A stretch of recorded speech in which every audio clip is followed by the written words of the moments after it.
ఇప్పుడు మనం నిందితుల గురించి మాట్లాడుకుందాం రాజా గారు. ఇప్పుడు నిందితుల విషయానికి వస్తే కనుక పోలీసు వాళ్ళు ఏం చేస్తారు అంటే కొంతమంది అంటే వార్నింగ్స్ ఇవ్వడం వేరు, కొట్టడం వేరు. అవునమ్మా. సో రెండు విధాలుగా జరుగుతూ ఉంటుంది. కొంతమంది పోలీసు వాళ్ళు ఏం చెప్తారంటే వాళ్ళు చెప్పే వరకు వార్నింగ్స్ అనేవి ఇస్తారు. కొంతమంది ఏంటి అంటే అంటే వాళ్ళ ఇష్టానుసారంగా ఇష్టం ఉన్నట్టు కొట్టడము, వాటిని బెదిరించడము ఇలాంటివి జరుపుతారు కదా. ఇలాంటివి చేసినప్పుడు మనం ఏమైనా చేసే అవకాశం ఉంటుందంటారా? సాధారణంగా పోలీసు వారు ఎప్పుడు కూడా ఇంతకుముందు ఎప్పుడో గతంలో వినేవాళ్ళం, ఇలా థ్రెట్ చేశారు, కొట్టేవారు, లేకపోతే బెదిరించేవారు అని చెప్పి. ఈ మధ్య ఎప్పుడైతే ఈ సామాజిక మాధ్యమాల ద్వారా ప్రజలందరూ ఇదయ్యారో అదేవిధంగా పోలీసు వారు కూడా వాళ్ళ యొక్క చర్యలు తగ్గించుకున్నారమ్మా. పోలీసు వారు వాళ్ళ యొక్క పోలీసు మాన్యువల్ ప్రకారమే నడుస్తున్నారు తప్ప ఆ విధంగా జరగదు. ఎక్కడైనా కూడా ఎవరినైనా బెదిరించినా అంటే సాధారణంగా ఎక్కడ బెదిరిస్తారంటే ఎక్కడైనా దొంగతనం జరిగిందని ఒక దొంగను తీసుకొచ్చి కూర్చోబెట్టి అడిగితే వాడు చెప్పడు. సో అలాంటి పరిస్థితుల్లో పోలీసు వారు చేసుకోవడమో లేకపోతే అతన్ని తగిన విధంగా ట్రీట్మెంట్ ఇస్తేనే నిజం బయటకు వస్తుంది. సో ఆ విధంగా చేసినప్పుడు పోలీసు వారి దగ్గర ఆటోమేటిక్గా వాళ్ళ యొక్క విషయం ఉంటుంది. కానీ సాధారణ విషయాల్లో కనుక వాళ్ళు మందలించినా లేదా వాళ్ళ మీద ఇతరత్ర చర్యలు తీసుకున్నా కూడా వారి మీద పోలీసు వారు ఎవరైతే కొట్టారో ఎవడైతే దెబ్బలు తిన్నాడో ఆ వ్యక్తి పోలీసు వారికి వ్యతిరేకంగా రిపోర్ట్ ఇచ్చే అధికారం ఆ పోలీస్ స్టేషన్లోనూ ఉంది.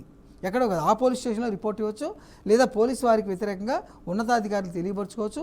అదేవిధంగా తనకు జరిగినటువంటి ఎవరైతే గాయాలు పడ్డారో, ఎవరైతే దెబ్బలు తగిలాయో, ఎవరికైతే విపరీతంగా గాయపడ్డారో వాళ్ళు కన్సర్న్ పోలీస్ స్టేషన్ ఆఫీసర్ వ్యతిరేకంగా ఆ కన్సర్న్ పోలీస్ స్టేషన్ రిపోర్ట్ ఇవ్వడం పాటు ప్రభుత్వ అధికారి అంటే డాక్టర్ దగ్గర వాళ్ళు ఒక ట్రీట్మెంట్ పొందుతారమ్మా, వూండ్ సర్టిఫికేట్ అంటారు. ఆ సర్టిఫికేట్ తీసుకుని అయ్యా నన్ను పలానా పోలీసు వారు ఈ రకంగా నన్ను ట్రీట్ చేశారు, నేను ఇలా గాయపడ్డాను, నాకు ఇలా దెబ్బలు తగిలాయని చెప్పి వారు కోర్టులో ప్రైవేట్ కంప్లైంట్ ఫైల్ చేసే రైట్ వాళ్ళకు ఉంటుంది. సో అప్పుడు ఏం చేస్తుంది కోర్టు ఆటోమేటిక్గా ఈ యొక్క వూండ్ సర్టిఫికేట్ లేదా ఈ యొక్క దెబ్బలు తగిలిన గాయాలు అన్ని పరిశీలించి కోర్టు వారు ఈ యొక్క పోలీసు అధికారులకు వ్యతిరేకంగా చర్యలు తీసుకోవడానికి ఎఫ్ఐఆర్ రిజిస్టర్ చేసే అధికారం కోర్టుకు ఉంటుంది. సో ఆటోమేటిక్గా ఎఫ్ఐఆర్ రిజిస్టర్ అవుతుంది. ఆ పోలీసు వారు చేసినటువంటి చట్ట వ్యతిరేక చర్యలకు చట్టపరంగా చర్యలు తీసుకునే అధికారం కోర్టుకు ఉంటుందమ్మా. సో ఈ విధంగా ఎవడైనా సరే కామన్ మ్యాన్ ఖచ్చితంగా తీసుకోవచ్చు. గతంలో కూడా మనం అనేక కేసులు చూసాం.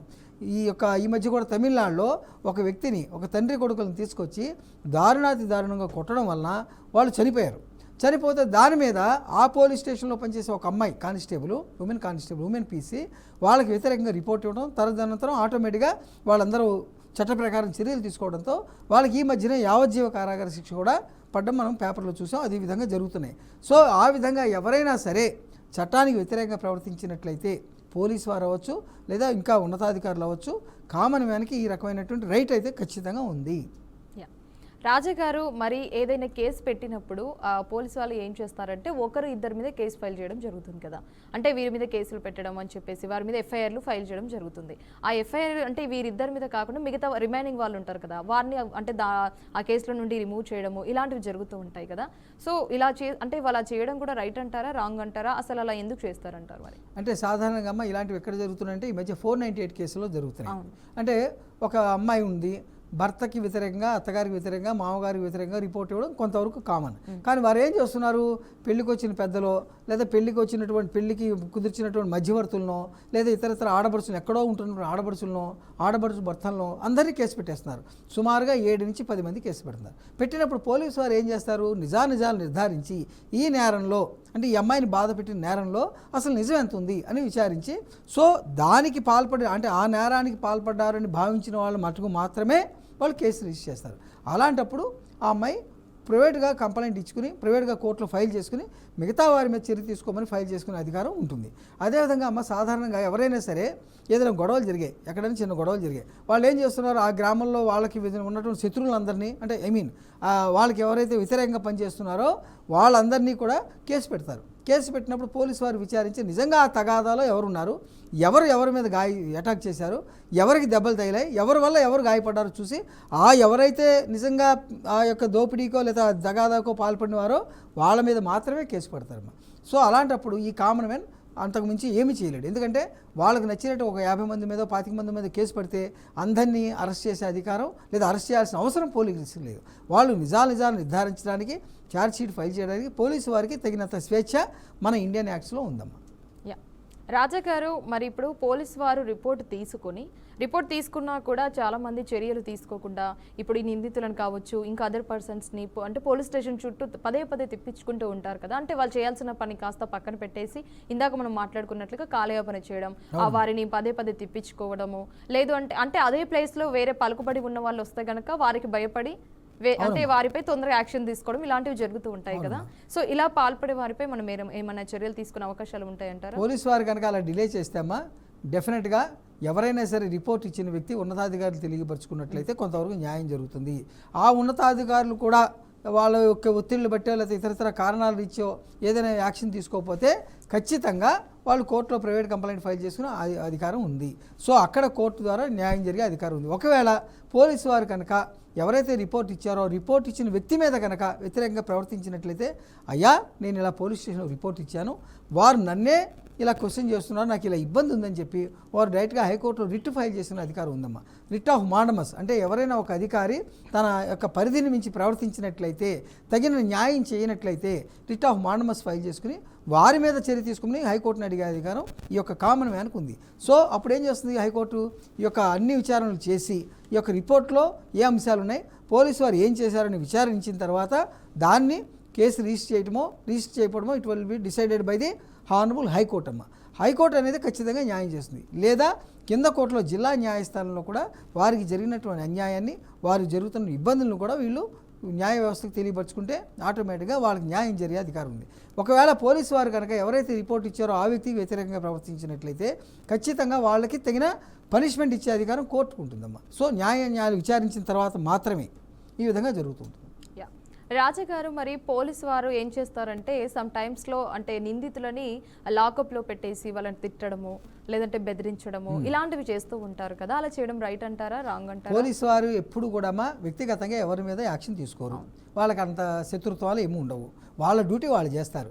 అయితే ఎక్కడో నూటుకో కోటుకో ఖచ్చితంగా జరుగుతున్నాయి. ఇలాంటివి ఎక్కడ జరుగుతున్నాయి? మనం ఇందాక చెప్పుకున్నట్టు దొంగతనాల విషయాలు జరుగుతాయి, లేదా ఎవరైనా తీవ్రమైన నిందితులు ఉంటారు, తీవ్ర నేరాలు చేసినట్టు నిందితులు ఉంటారు.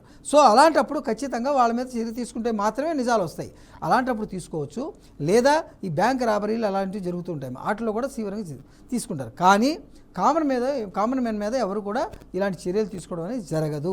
ఒకవేళ చర్య తీసుకున్నా కూడా అటువంటి చర్యని ప్రజలు హర్షిస్తున్నారు, చట్టం కూడా హర్షిస్తుంది. మనం ఈ మధ్య రీసెంట్గా చూసాం, ఒక అమ్మాయిని ఎవరో దారుణంగా రేప్ చేసి చంపేస్తే ఆటోమేటిక్గా పోలీసు వారు ఎన్కౌంటర్ చేశారా లేకపోతే ఏం చేశారా అనే విషయం పక్కన పెడితే మన తెలంగాణ రాష్ట్రంలోనే ఆటోమేటిక్గా వాళ్ళు ముగ్గురిని ఎన్కౌంటర్ చేయడమో, లేదా ఏదో విధంగా వాళ్ళు పారిపోతుంటే వీళ్ళు కాల్చడమో, లేదా వాళ్ళు తిరగబడితే వీళ్ళు కాల్చడమో ఏదో జరిగింది. కానీ దానివల్ల చట్టం సీరియస్గా ఉండడం వల్ల పోలీసు వారు తగిన యాక్షన్ తీసుకోవడం వల్ల మిగతా నేరస్తులు భయపడే అవకాశం 100కు 100% ఉంటుంది. లేకపోతే ఏముంది, పాడు చేసేసాం, చంపేసాం, అయిపోయింది, మనం బయటకు వచ్చేసాం, ఏ లాయర్ గారినో పెట్టుకుంటారు, వాళ్ళ ద్వారా బయటకు వచ్చేస్తారు. ఆ అమ్మాయి పరిస్థితి ఏంటి, అమ్మాయి యొక్క బంధువుల పరిస్థితి ఏంటి, అసలు సొసైటీ పరిస్థితి ఏమిటి? ఇలా తీవ్రమైన నేరాలు చేసినా కూడా వాళ్ళకి తగిన పనిష్మెంట్ కనుక లేకపోయినట్లయితే ఎవరికి భయం ఉండదు. సో అలాంటప్పుడు తీవ్రమైన నేరాలకు తీవ్రమైన శిక్షలు ఉండడం ఖచ్చితంగా కరెక్ట్. కోర్టు వారి ద్వారా తగిన శిక్షలు వేస్తారు. అదేవిధంగా అలాంటప్పుడు పోలీసు వారు కూడా తగిన విధంగా యాక్షన్ తీసుకోవడం అనేది కరెక్ట్గా జరిగే పద్ధతి అమ్మ. రాజా గారు, మరి పోలీసు వాళ్ళు అంటే ఏ కేసుల్లో ముఖ్యంగా ముద్దాయిని అరెస్ట్ చేసి కోర్టుకు పంపే విషయంలో మనం చూసుకుంటే కనుక ఏ కేసులో ఇలాంటి చర్యలు తీసుకోబడుతుందని చెప్పొచ్చు అంటారు? మరి అంటే కోర్టులో అమ్మ సాధారణంగా 7 సంవత్సరాల లోపు జైలు శిక్ష పడే కేసుల్లో ఎటువంటి చర్య తీసుకోవట్లా. ఎందుకు తీసుకోవట్లా? సుప్రీంకోర్టు 2014లో ఇచ్చిన డెసిషన్ ప్రకారం 2014లో సుప్రీంకోర్టు ఒక డెసిషన్ ఇచ్చింది. 7 సంవత్సరాలు జైలు శిక్ష పడే కేసుల లోపల మాత్రమే 41A నోటీస్ ఇవ్వాలి.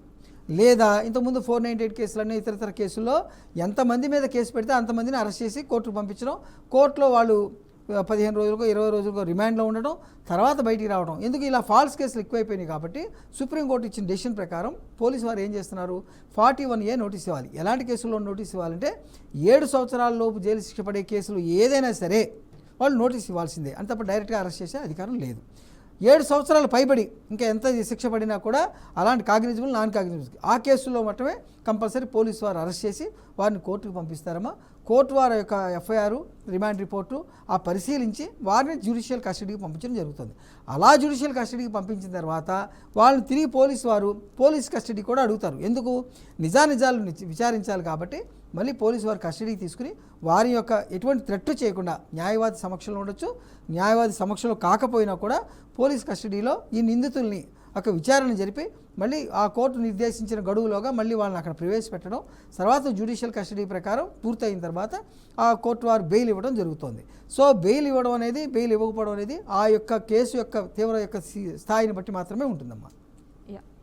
రాజా గారు, మరి పోలీసు వారు వారి యొక్క విధిని మిస్యూజ్ చేసుకోవడం కూడా చాలా ఉంటాయి కదండి. చాలా మందిని మనం చూస్తూనే ఉంటాం కదా.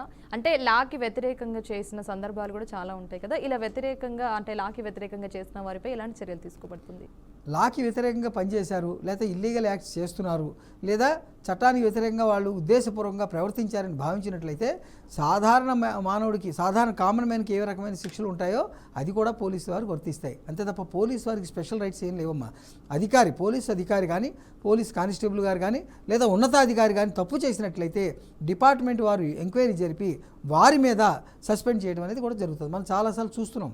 ఎక్కడ అన్యాయం జరిగినా లేదా ఒక అధికారి ఎక్కడైనా తప్పు చేసినట్లయితే ఖచ్చితంగా మిగతా పోలీసు వారు సపోర్ట్ చేయరు. ఎందుకు చేయరు? వారు లా ప్రకారం నడుచుకోవాలి కాబట్టి వారి మీద చర్య తీసుకుని అతన్ని సస్పెండ్ చేయడమో, లేకపోతే విధుల నుంచి డ్యూటీ తొలగించడమో, లేదా ఇతర ఎఫ్ఐఆర్కి రిజిస్టర్ చేసి వారిని కోర్టుకి పంపించడమో, కోర్టు వారి శిక్షలు విధించడం జరుగుతుందమ్మా. అంతే తప్ప వారికి ప్రత్యేకమైన రైట్స్ అయితే ఏం లేవు. అదేవిధంగా ఎవరైనా పోలీసు వారు లాకప్లో కనుక తీవ్రంగా ముద్దాయిని కనుక హింసించినట్లయితే దానికి తగిన పనిష్మెంట్ కోర్టు వారు, దానికి తగిన శిక్ష విధించే అధికారం కోర్టుకు ఉందమ్మా. ఎస్ రాజా గారు, మనకైతే ఒక కాల్ అయితే సిద్ధంగా ఉన్నారు. హైదరాబాద్ నుంచి మనం ఒక కాల్ అయితే తీసుకుందాం. రాజు గారు నమస్కారం అండి. నమస్తే అండి. చెప్పండి, మనతో పాటు స్టూడియోలో రాజా అమర్నాథ్ గారు ఉన్నారు. అడ్వకేట్, మీ సమస్య ఏంటో తెలియచేయండి. అదే డాక్యుమెంట్స్ పోయినాయండి, దానికి టైటిల్ డేట్స్. డాక్యుమెంట్స్ చెప్పండి. డాక్యుమెంట్స్ పోయినాయండి. ఏం డాక్యుమెంట్స్ అండి? దస్తావేజులు, మెయిన్ దస్తావేజులు, సైటెడ్ దస్తావేజులు. పోతే ఎక్కడ పోయినాయి, ఎప్పుడు పోయినాయి? పోయినాయి. పోలీస్ కంప్లైంట్ ఇస్తే వాళ్ళు యాక్సెప్ట్ చేయలేదండి. అవును సార్, ఒక్క నిమిషం. మీకు దస్తావేజులు ఎక్కడ పోయినాయి, ఎప్పుడు పోయినాయి? సైట్ డాక్యుమెంట్స్ అండి. ఏదండి? సైట్ డాక్యుమెంట్స్ పోయితే ఎఫ్ఐఆర్ పోయినండి. పోలీస్ కేసు పెట్టామండి. ఓకే. పోలీస్ కేసు పెడితే వాళ్ళు టైటిల్ డీడ్స్ పోతే అన్ని పోలీస్ స్టేషన్ లో కంప్లైంట్ ఇచ్చామండి. ఓకే. ఎఫ్ఐఆర్ చేయనన్నారండి వాళ్ళు. ఓకే, ఎఫ్ఐఆర్ కాదండి వాళ్ళు. చెప్పండి. ఇది ఎఫ్ఐఆర్ చేస్తే మాకు ఇబ్బంది అవుతుందని చెప్పారండి. ఎఫ్ఐఆర్ చేయను.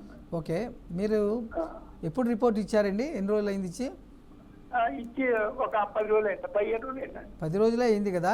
మీరు దాంట్లో రిపోర్ట్లో ఉన్న సంగతులు కనుక న్యాయబద్ధంగా ఉన్నట్లయితే వారు ఖచ్చితంగా న్యాయబద్ధంగా, అంటే మీరు ఎక్కడో రోడ్డు మీద వెళ్తున్నాను జెరాక్స్ తీసుకుంటే పోయినాయని కాకుండా దాంట్లో మీరు ఇచ్చిన అంశాలు కనుక కరెక్ట్గా ఉన్నట్లయితే పోలీసు వారు ఖచ్చితంగా ఎఫ్ఐఆర్ రిజిస్టర్ చేసి పలానా దస్తావేజులు పోయినట్టుగా విచారణ జరిపినట్టుగా మాత్రమే ఇస్తారు. అంతే తప్ప దస్తావేజులు వాళ్ళు ఏమి ఇవ్వరు.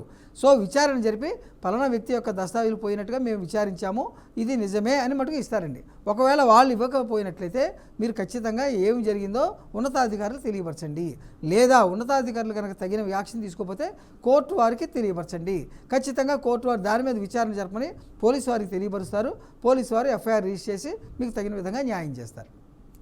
థ్యాంక్ యూ అండి. రాజు గారు, థ్యాంక్స్ ఫర్ కాలింగ్ అండి. ఎస్ అమర్నాథ్ గారు, ఈరోజు అయితే ఇవాళ మన న్యాయవేదిక కార్యక్రమంలో చాలా ఇంపార్టెంట్ టాపిక్ గురించి అయితే మనం వివరించడం జరిగింది, మాట్లాడుకోవడం జరిగింది. Thank you sir. Thank you so much. నమస్తే. చూసారు కదండి, ఇదండి ఇవాల్టి న్యాయవేదిక ప్రత్యేక కార్యక్రమం. రేపు సాయంత్రం 5:30 మరో న్యాయమైన అంశంపై మళ్ళీ కలుద్దాం. అప్పటికి చూస్తూనే ఉండండి VRK న్యూస్ తెలుగు సత్తా.